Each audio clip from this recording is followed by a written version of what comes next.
live. This is breaking news from 8 News Now. And this is the breaking news that we're talking about coming out of Henderson tonight, where a fire is raging. You are looking live right now at the Wetlands Park. This all broke out in the past half hour or so. Firefighters in that area trying to get a handle on the flames and keep that fire from spreading. This is a massive smoke plume that you can pretty much see from anywhere in the valley tonight. So if you see smoke from the southeast side of the valley, this is what you are looking at. Just as a point of reference here, there have been several fires that have broken out here at the Wetlands Park in the past year or two. The most recent one sparked very early in the morning of November 6th. We do have an 8 News Now crew on the way to the scene of this fire. We'll have a live report as soon as they get there. We gather more information. We first want to check in with Ted.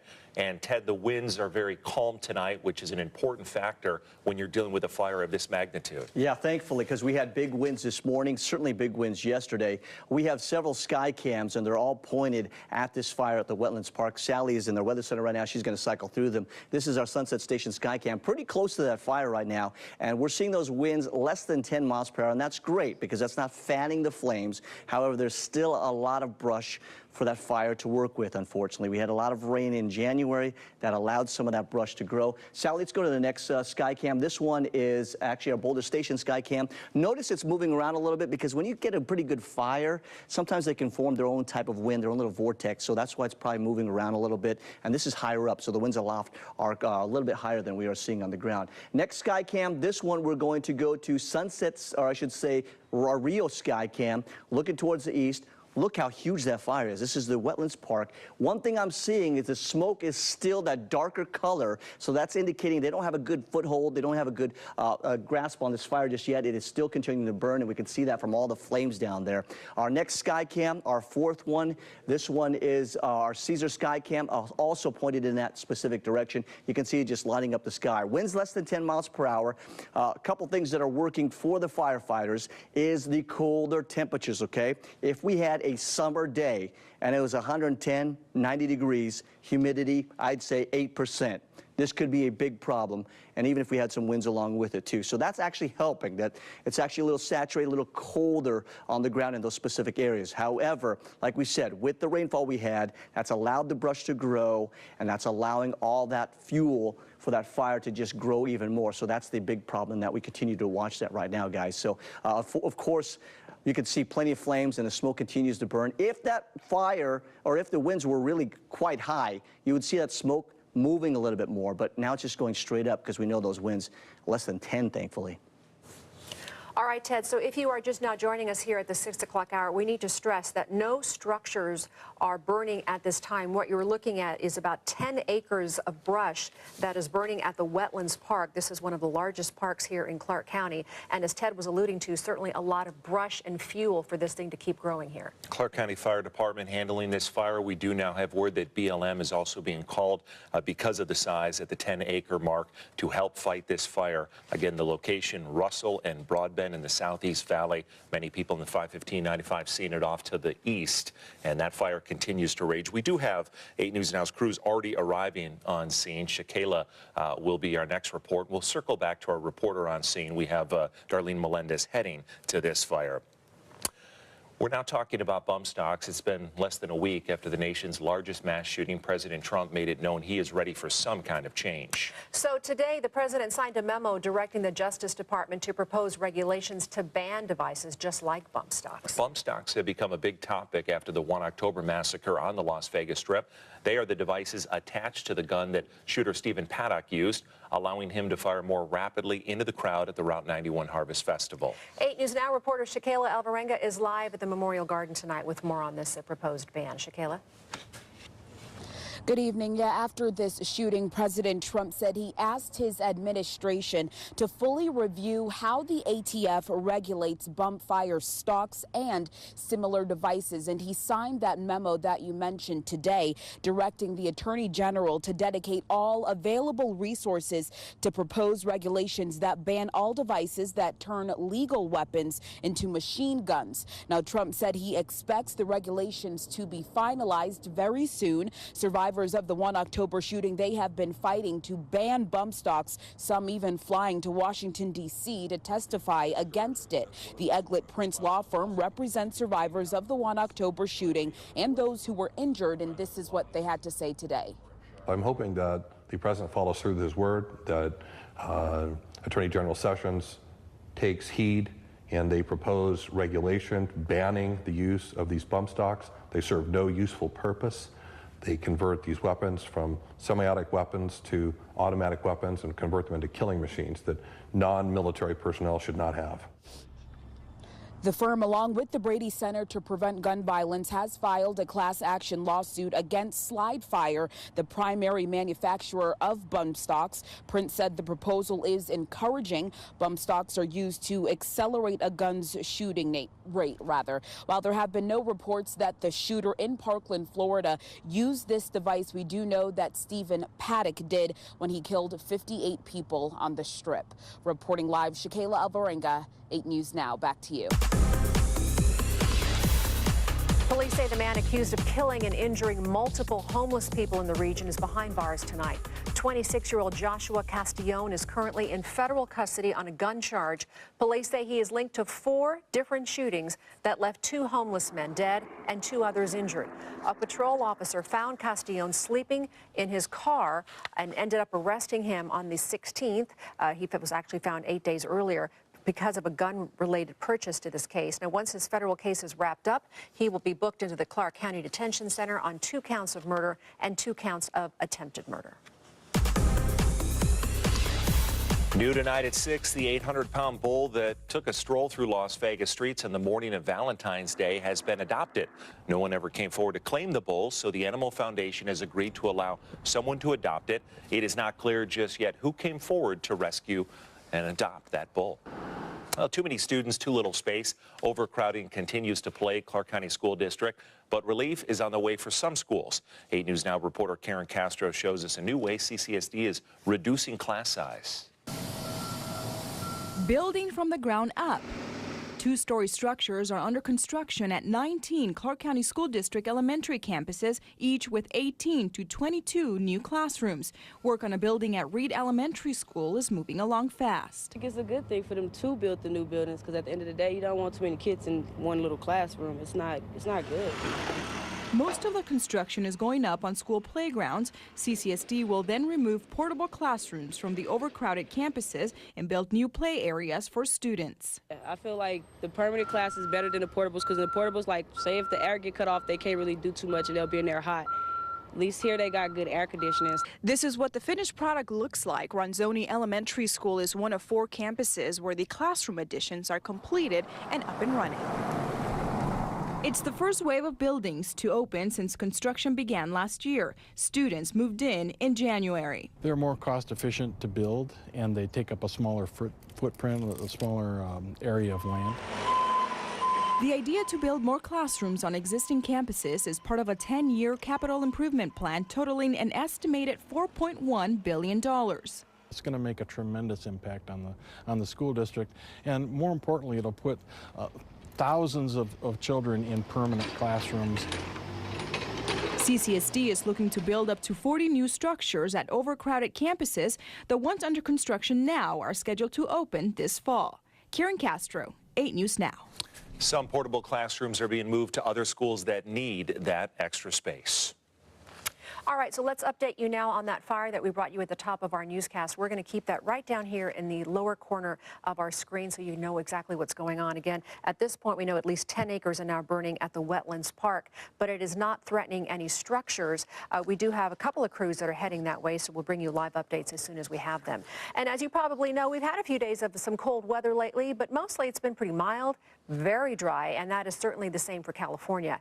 Sally Jaramillo joining us now to talk about problems for the Golden State that also affects us right here in southern Nevada. Sally? United States drought monitors last week declared that nearly half the state, all of it in Southern California, is now back in drought. Just months after the state emerged from that category, here in Nevada, we have used 28% less water last year than we did when the drought started in the early 2000s. It's going to take people altering their behavior in order to use water more wisely.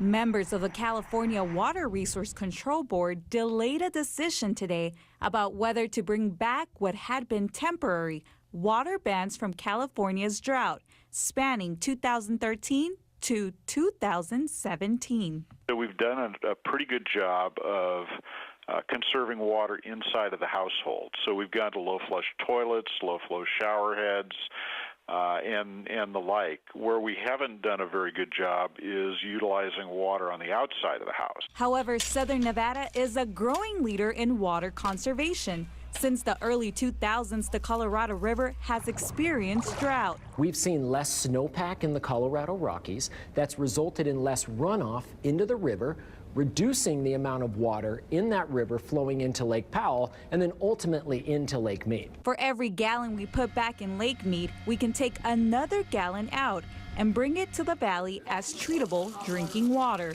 It's the water that we use outdoors that we only get to use once. And that's why we really focus a lot of our conservation activities on our outdoor water use, so residents can abide by the watering restrictions. Nevertheless, one of the things that makes Southern Nevada unique when it comes to water resource management is that we recycle all the water we use indoors.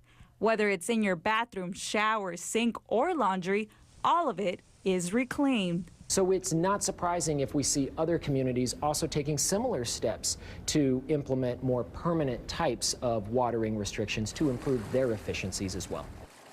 Keeping a community's water conservation ethic top of mind is what Southern Nevada strives for, and it's all thanks to the TURF program, Water Smart Landscape program, and mandatory watering restrictions. Denise, back to you. All right, Sally, thanks for that. State and local governments are now responding after rescue groups and volunteers found dozens of rabbits dead at a treatment center in Las Vegas known for people who often abandon their pet bunnies there.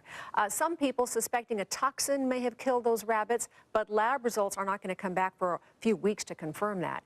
8 News Now reporter Kristen Drummond spoke with a veterinarian about the case and also gives us some insight to the punishment for potential crime like this. Bunnies hop around the Desert Willow Treatment Center on Charleston near Jones, continuing to survive despite more than 50 dying suspiciously over the holiday weekend. I think it's heartbreaking that they potentially were poisoned and they potentially had a horrible death. Veterinarian Nicole Smee volunteers with rescue group Bunnies Matter in Vegas too. She helped collect the dead bunnies on Sunday and examine a few, noticing many were healthy rabbits despite dying suddenly. So it does seem concerning that there's some sort of poison. What we're trying to figure out now is what it was so that we know for the remaining animals if there's anything that we can do or for safety purposes. City codes show it's a misdemeanor for a person to poison an animal. It's also a misdemeanor to purposely place or throw a substance like glass, nails, or other objects out to hurt an animal. The circumstances of the death seem suspicious to Smee and others because the state issued a public health notice on Friday claiming the rabbits on the grounds may potentially carry diseases. Then dozens showed up dead a couple days later. It seems like a strange coincidence. A strange coincidence Smee and others continue working to solve and hope to avoid any more deaths. Kristen Drummond, 8 News Now.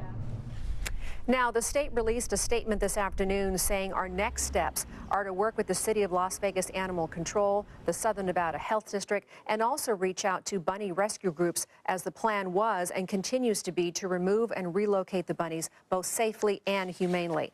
Meantime, the city asserts in a statement it's not working with state agencies to trap the rabbits or investigate this matter. It's also not exterminating any of the rabbits, despite some of those claims on social media. Animal Control did not come out to the property today. I should say they did come out to the property today, and they did find an additional 2 rabbits that were dead. Brian? Denise, the Nevada Attorney General's office has slapped Boulder City with an open meeting law violation in response to documents that weren't included with an agenda item as council members considered candidates for the city attorney position. As Politics Now anchor Patrick Walker explains, this is the latest in a series of violations by Boulder City officials in recent years. Members of the Boulder City Council will decide next week whether or not to accept a contract for newly minted city attorney Steve Morris.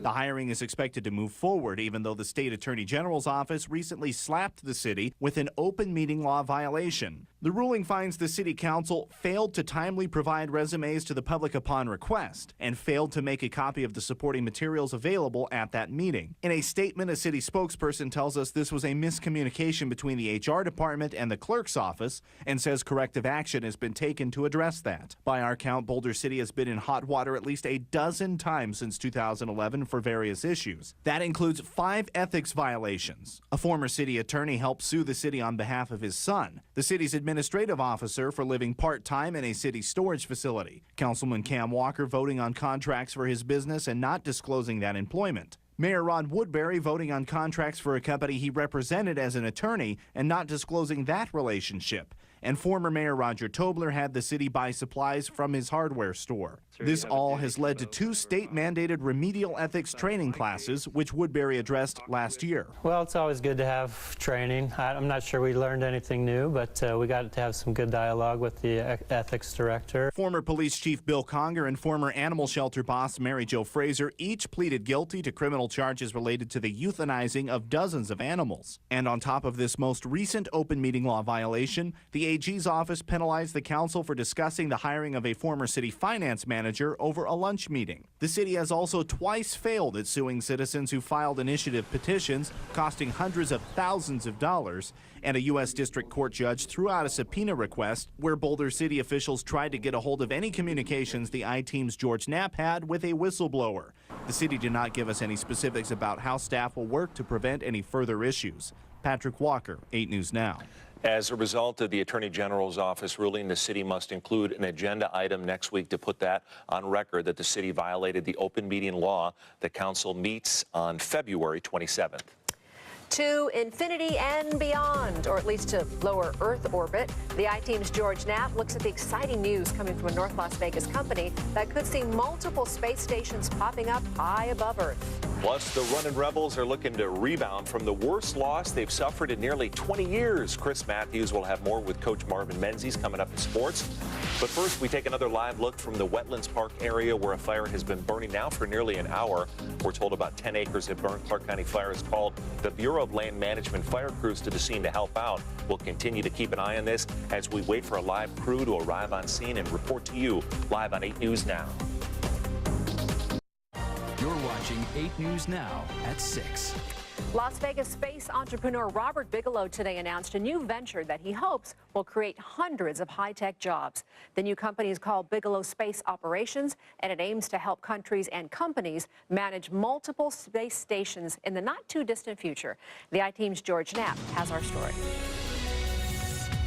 This would be 3 times the volume as the average module on station on ISS. Bob Bigelow has always figured his inflatable habitats could be the building blocks for a range of commercial space stations, either as standalone labs in low Earth orbit or multiple units combined to create a larger version of the ISS, or even as permanent bases on or above the lunar surface. 12 years ago, he had tentative agreements in hand with 8 nations who wanted to use Bigelow habitats for their own space programs. Then the global economy tanked. So the atmosphere changed overnight dramatically, and we kept working. Bigelow is still intent on being ready to launch his own space station within 3 years. In the meantime, his Beam spacecraft attached to the ISS has proven its durability and usefulness during its nearly 2-year test. And launch companies, including SpaceX, have made amazing progress, encouraging enough that Bigelow thinks there could be a huge market for management in space. Tuesday morning, he announced the launch of BSO, Bigelow Space Operations, a separate company that would essentially help countries or corporations manage future space stations. The first challenge is finding out how large the market might be. We intend to spend millions of dollars this year in drilling down, hopefully, to a conclusion, one way or the other, as to what the global market is going to look like. We certainly will indicate whether the news is terrible, or is it mediocre, or is it great?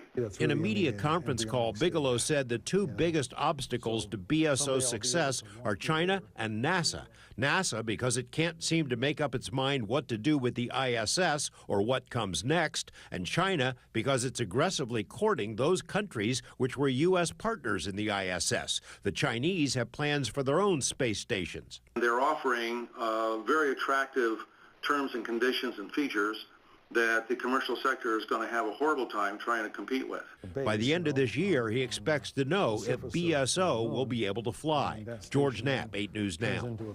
So the new company has already filled senior management positions, including a chief operating officer and general counsel. If all goes well, it expects to employ 400, maybe even 500 employees and have offices all around the world. So coming up here tonight at 11 o'clock, the I-Team looks at another way the Bigelow plant has generated worldwide attention. Recent stories about a mystery metal that was stashed at the North Las Vegas facility. We want to circle back to the fire we broke in with about 5:40 p.m. on 8 News Now. It is at Broadbent Boulevard and Russell Road.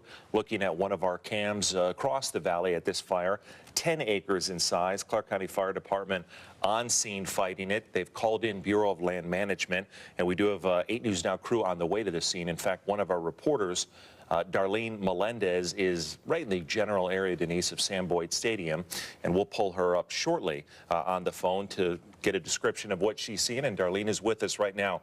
Darlene, you're right near Sam Boyd. Walk us through what you're seeing. Hi, Brian. Yes, so we just pulled up here as close as we can get to this fire. We're near some trails in that Sam Boyd Stadium area, but of course we just wanted to pull off to the side and give you guys an update on what we're seeing right now. Still seeing a lot of smoke in the air. It is much darker now, obviously, so you can't quite see it from as far out as we did earlier, where we really saw those black plumes just filling up the sky. Right now it seems that the smoke has lightened in color, but we are still seeing a lot of those bright orange flames in multiple areas, it looks like. Again, we're pretty far out from the actual burning site of the fire, but we will be trying to drive up there to give you guys a much closer look. But right now we're seeing just different parts of that general vicinity just sprouting up with some orange flames and a lot of smoke in the sky right now. Of course, tonight isn't as windy as we saw the past couple of nights, so smoke seems to be just blowing straight up and hopefully is helping firefighters with the containment of this fire, as we're seeing pretty calm winds tonight. But other than that, we're still seeing those flames burning right now. We're seeing a couple of helicopters flying through the vicinity as well. But we are going to be getting closer to the scene and bringing you guys even more updates as soon as we can get those for you.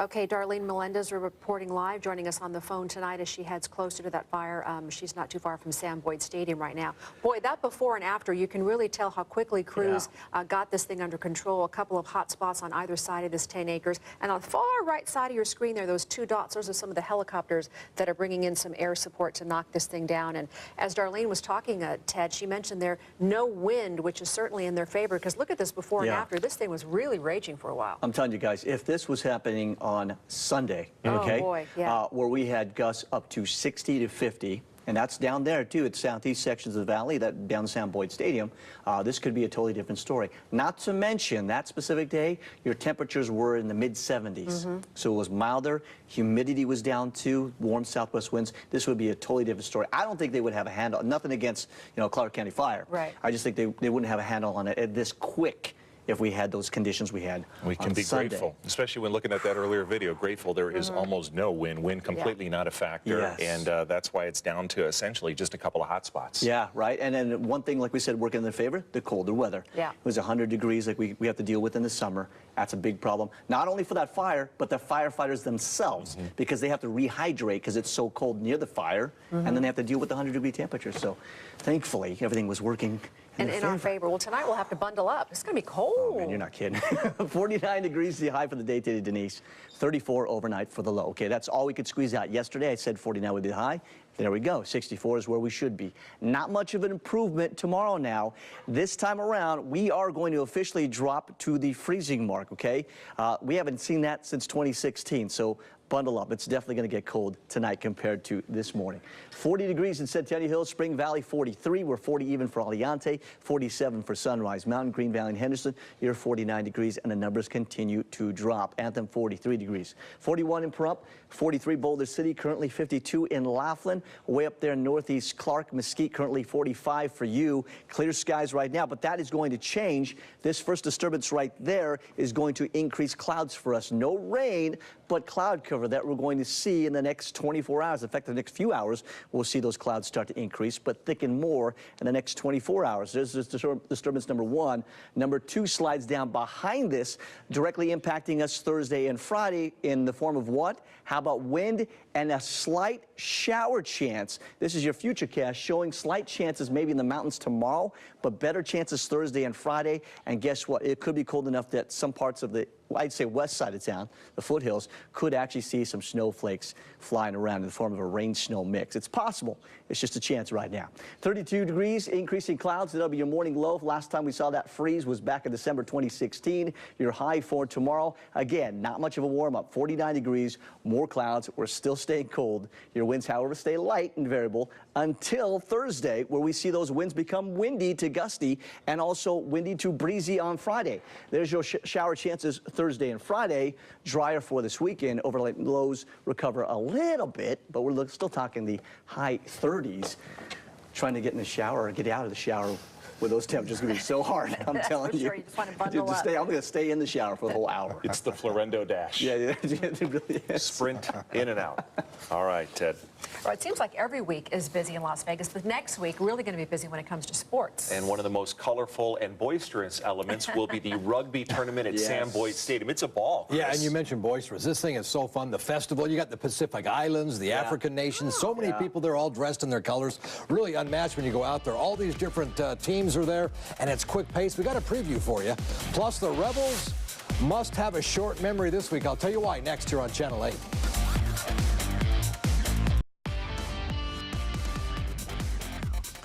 All right, there are only a few more games left before the Mountain West basketball tournament tips off right here in Vegas. Now, on Wednesday, the Runner Rebels are back home looking for their 20th win of the season for the first time in 4 seasons when they face Fresno State. Now, the Bulldogs are currently riding a 4-game win streak while UNLV is looking to bounce back from that past Saturday ugly 38-point loss to San Diego State. It's a loss the Rebels will both like to move on from, but also learn from. Just to stay positive and stay as a team, not point no fingers and, practice hard so we get the best out of the opportunity that we have ahead of us. They were obviously disappointed with their performance as well as a bunch of other people, but it's one game that now we have to say, okay, how do we not let that happen again? What are the things that we need to do to keep playing our best basketball moving into March? All right, now for the first time this season, the Runner Rebels and the Vegas Golden Knights are going head-to-head. They both play tomorrow night, and it begs the question, where will fans be when the action begins?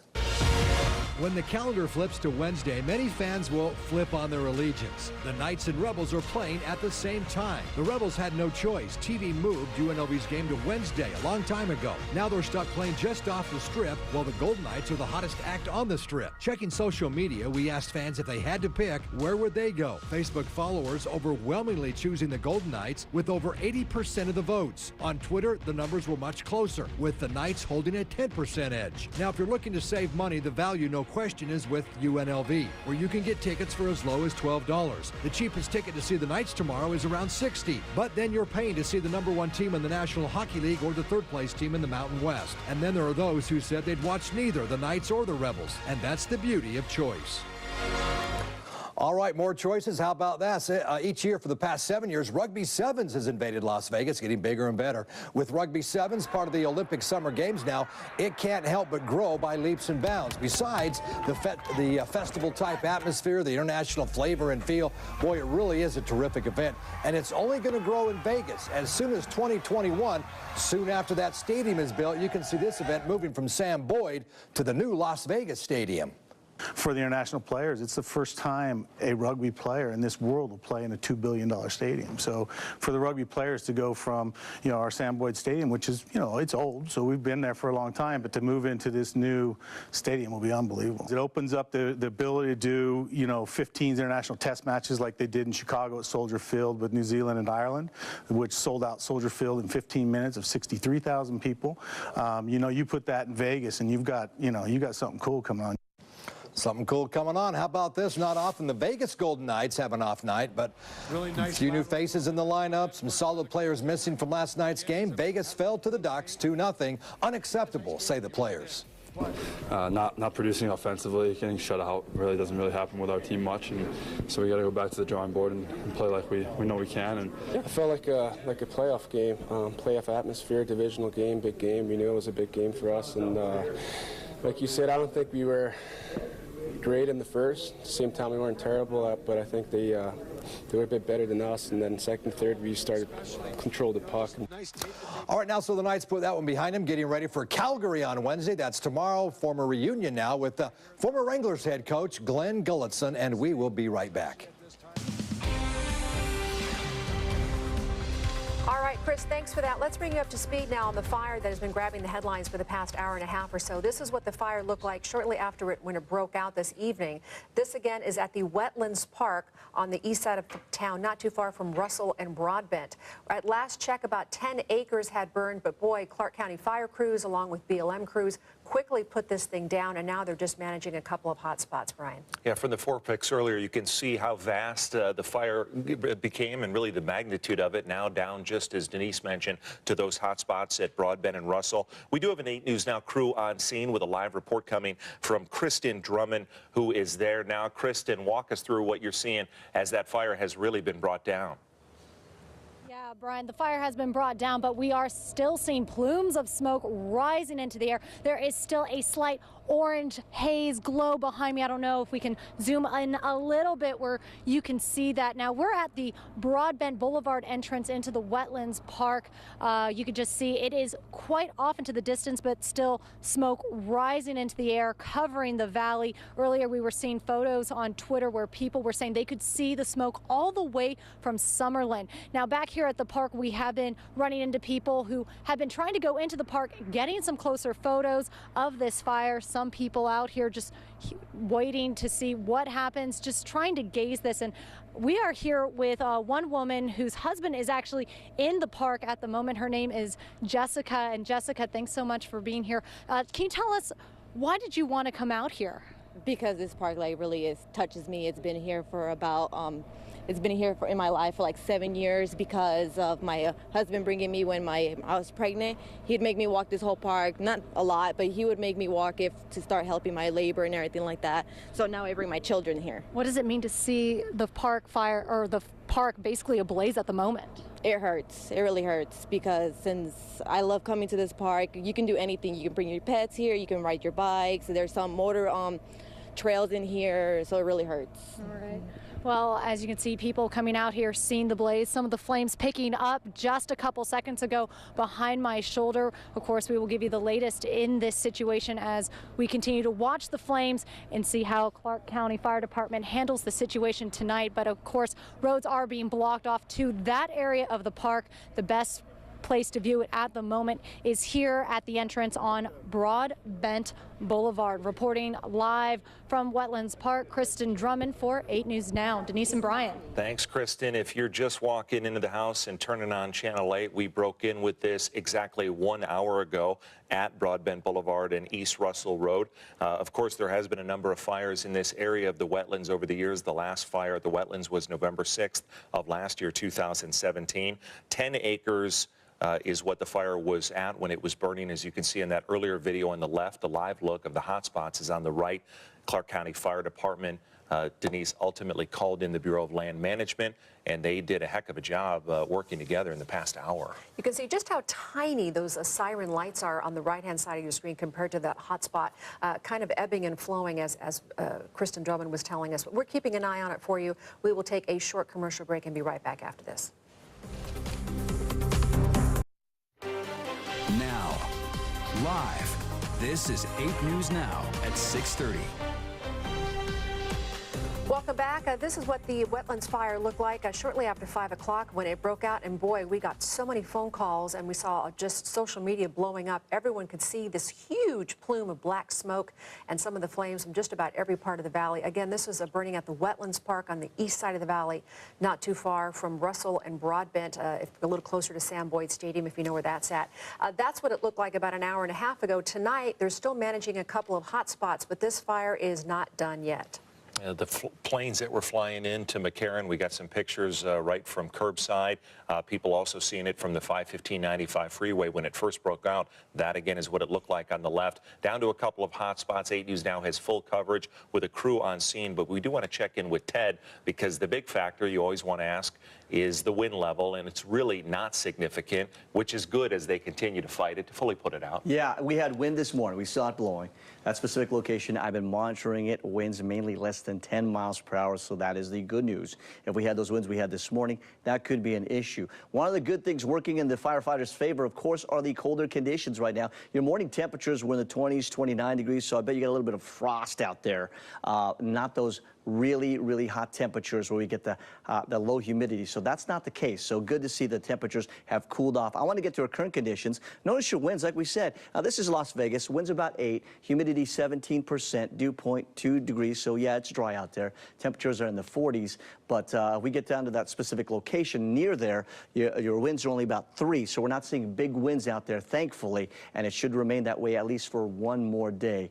We'll have more on this fire and more in your forecast after this brief timeout. Stick around. You're watching 8 News Now at 6:30. And we continue our live coverage of the wetlands fire, which we've been reporting on for an hour. It's been happened somewhere between 5 and 5:15, and now you can see has been significantly reduced. In fact, the last hotspot barely even able to be recognized at this time. Let's check in with 8 News Now reporter Kristen Drummond, who is live on the Broadbent side of the fire with right at the entrance of the Wetlands Park, talking to some witnesses who were watching this thing as it was burning. Kristen? Yeah, a lot of people continually are, or should I say, continue to be coming out here. But what we're seeing is the smoke starting to die down. I mean, you can still see plumes rising in the air, but nothing as strong as we saw about 20 minutes ago. I'm here with one person who lives about 300 to 400 yards away from the fire. How scary was it to see this earlier this afternoon? It was one of the bigger ones we've seen, so it was kind of, oh, look, it's coming close to the house this time. Did you evacuate? We were not evacuated, but we were watching it because we do have pets, and my wife has asthma, so we're kind of watching the fire to make sure it didn't get too close to the house. Is this the largest fire you've seen out here? Yes. Yeah, and there's one every year or so, but this one was pretty big. All right, so scary at least? A little bit, yes. All right, so some who live close to the fire saying this is scary, but as it seems, the fire is starting to die down. We're not seeing that orange haze anymore, and the Clark County Fire Department has said that no structures have been threatened because of this fire. Denise and Brian? Okay, thank you. Kristen Drummond live on scene, and through her reports, we've seen how much that has been reduced, almost fully dissipated now. Thanks, Kristen. Yeah, good work by those fire crews tonight. Take a short break and be right back after this. You're watching 8 News Now at 6:30.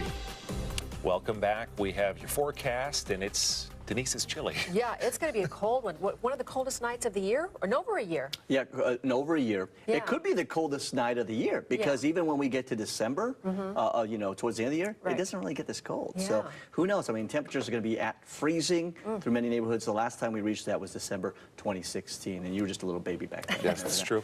All right. Cover the pipes. Live look outside.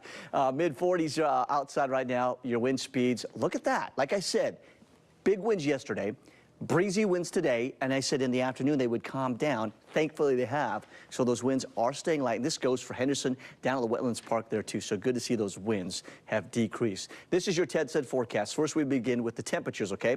Near freezing by morning. That's of course tomorrow morning. Thursday near that. Friday a little bit of improvement, still in the 30s. Your winds now Thursday will return. We're looking at gusts 30 to 40. Possible wind advisories issued for that day. Friday gusts 25 to 35, maybe up to 40, maybe a wind advisory for that day too. Shower chance chances will increase Thursday and Friday now, but if anything happens, it looks light and isolated as far as showers go. And I need the ground, the lower levels of the atmosphere to get a little more saturated because it's so dry that anything that does come down, it's just going to evaporate or just turn to sprinkles.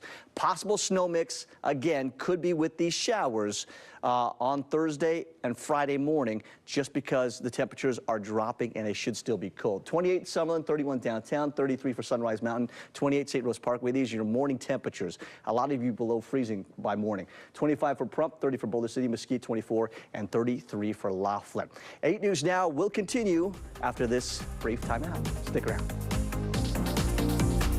We, of course, can't forget that it is National Love Your Pet Day today, and we all love our pets here at Channel 8. Here's my dog, Axel. Axel's 12 years old, looks a little younger, though, because we take daily walks. That's my theory, at least. I love his little haircut. It's fresh from the groomer, hence the portrait pic, Denise. He looks like a puppy. He's not a puppy, though, right? Is he? Okay, here's my squad. This is the team. I just couldn't let anybody out. Dutch and Joey and Oliver and Penny, all of them are rescues, and give them a big hug on National Pet Day. Here's mine. This is Bruner and Wolfie to the right. They look like Baywatch right there. What's Wolfie looking at, Ted? I have no idea. Food, probably. Lucille Brown sent in a pic. She just sent my babies of her dogs. And thanks, Kyle Shapiro, for your pic. We love seeing the pet pics. Yeah, we mentioned it on our Facebook page, and boy, those pictures just flooded in. Not too late to share them with us. Thanks so much for joining us and sharing those family pics tonight.